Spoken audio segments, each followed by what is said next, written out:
या कौन सा कानून है रात के 12 बजे मेरी माँ और मेरी बेटियों पर जुल्म कर देगा? ये आतंक नहीं चलेगा जीवेश जी। जरूरत पड़ेगी तो इसी गांव में मैं बैठ जाऊंगा, और आपको बहुत ताकत और औकात है ना, तो आके लड़ लीजिएगा पप्पू यादव से। सारे बच्चे डरे हुए हैं, कोई स्कूल नहीं जाता, घर से बेटियां नहीं निकलती। इतना बड़ा डर क्या मन पर बीतेगा उस बच्ची को? यही है लोकतंत्र। बीजेपी के खिलाफ वोट डालने का राइट किसी को नहीं है। फातमी साहब और आरजेडी के नेताओं से आग्रह करेंगे, सिर्फ वोट मत लीजिए। जब अपनों पर जुल्म हो ना, तो मरने की भी तैयारी करिए। ऐसी जिंदगी जी के क्या फायदा जब हमारे घर और परिवार के लोग ही दहशत में हो। दरभंगा में आप यदि सोए हुए हैं तो आप इसी गांव में आके सोइएगा, तो अपने लोगों को ताकत मिलेगी। ये तस्वीर आप देख रहे हैं देवड़ा बंधौली से, जहां पे पप्पू यादव जी पहुंचे हैं और यहां पर बड़ी संख्या में पुलिस के जवान तैनात हैं। फर्जी वोटिंग मामले में देवड़ा के कुल 130 अज्ञात लोगों पर और 24 नामजद लोगों पर एफआईआर हुई है। 20 मई 2024 देवड़ा वासियों के लिए काला दिन के रूप में माना जाएगा। आपको बताते चले, जाले थाना क्षेत्र के देवड़ा बंधौली में लोकसभा चुनाव के दिन फर्जी वोटिंग मामले में जिस प्रकार से पुलिसिया कार्रवाई हुई, लोगों का आरोप है कि स्थानीय भाजपा विधायक जीवेश कुमार मिश्रा के इशारों पर प्रशासन काम कर रही है और उसके दबाव में रात के 12 बजे, 1 बजे, 2 बजे पुलिस घर पर रेड मारती है, गेट को पीटती है, खिड़कियों को पीटती है और महिलाओं का डर से बुरा हाल बना हुआ है। गांव के लोग गांव छोड़कर दूसरी जगह जाने को मजबूर हो गए हैं। गांव की महिलाएं, घर की महिलाएं डर कर घर का बत्ती बुझाकर रात के अंधेरे में डर के खौफ में और डर के साए में जिंदगी गुजारने को मजबूर हैं।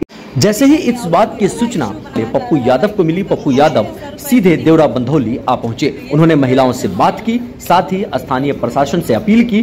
देखें क्या कुछ कहा पप्पू यादव ने। कहता है यहाँ के विधायक जीवेश मिश्रा जी, जिन्हें न तो संविधान का ज्ञान है, न कानून का, और न ही उन्हें भारतीय संस्कृति का, न ही पारिवारिक और सामाजिक परिवेश का। मुझे यह समझ में नहीं आया कि चुनाव के दिन इस क्षेत्र के विधायक जीवेश मिश्रा को कौन सा परमिशन था बूथ पे जाने का।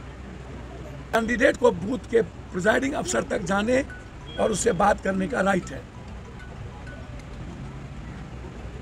लेकिन पार्टी के विधायकों को प्रिजाइडिंग अफसर और उस बूथ के भीतर जाने का राइट नहीं है।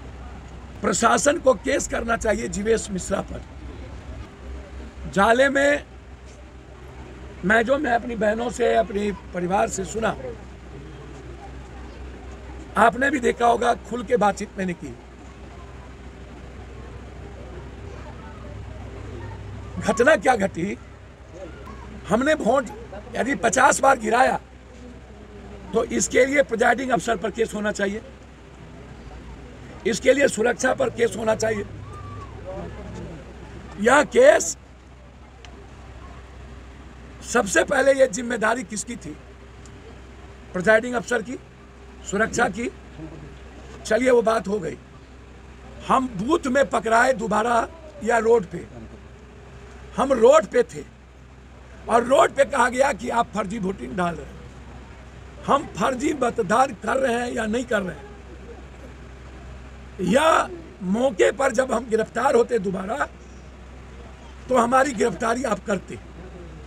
मेरी बच्ची की गिरफ्तारी आपने जबरदस्ती कर ली। जीवेश मिश्रा के आतंक के बाद, यह जीवेश मिश्रा क्या जनरल डायर थे? हमारी बच्ची को थाने ले जाए गए, 6 बजे तक नहीं छोड़ा गया, 8 बजे तक नहीं छोड़ा गया। जीवेश मिश्रा जी के प्रेशर पर उसको रखा गया।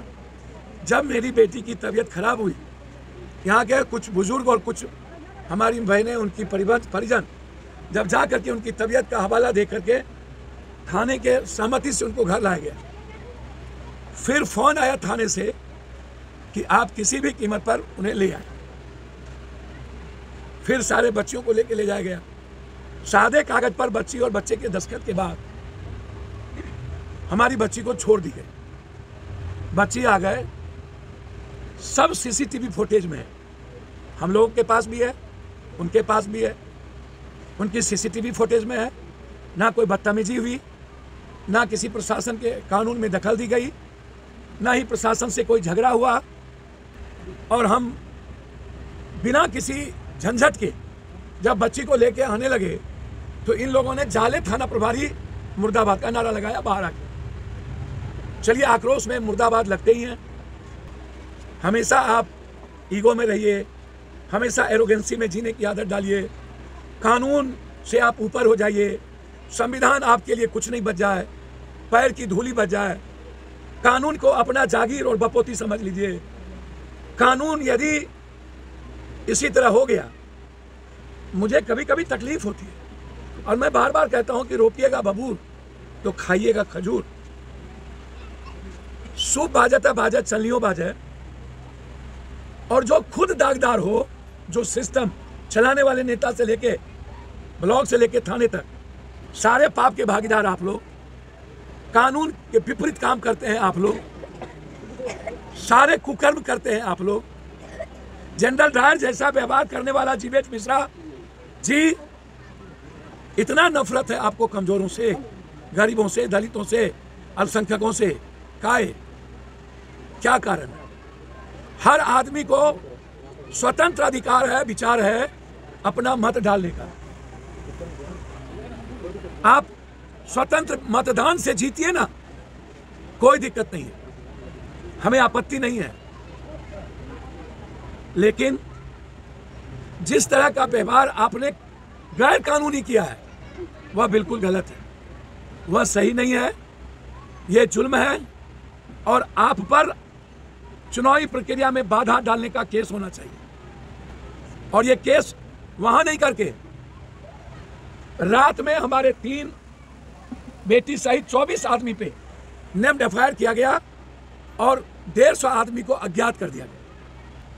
यह कौन सा कानून कहता है 12 बजे, 1 बजे, 11:30 बजे रात में आप किसी के घर की किवाड़ी को तोड़ के आप प्रवेश करें और उसके बाद महिलाओं के भीतर आतंक का माहौल बनाए? यहां कोई उग्रवादी नहीं था, आतंकवादी नहीं था, कोई क्रिमिनल नहीं था, वह परिवार के लोग थे। और यदि भूल हो भी गई होती, एक तो भूल नहीं हुई, गुस्से में मुर्दाबाद किया गया, यदि कोई भूल हो गई होती तो उसे आतंकियों का व्यवहार करने का राइट ये सीआरपीसी और कानून में नहीं है।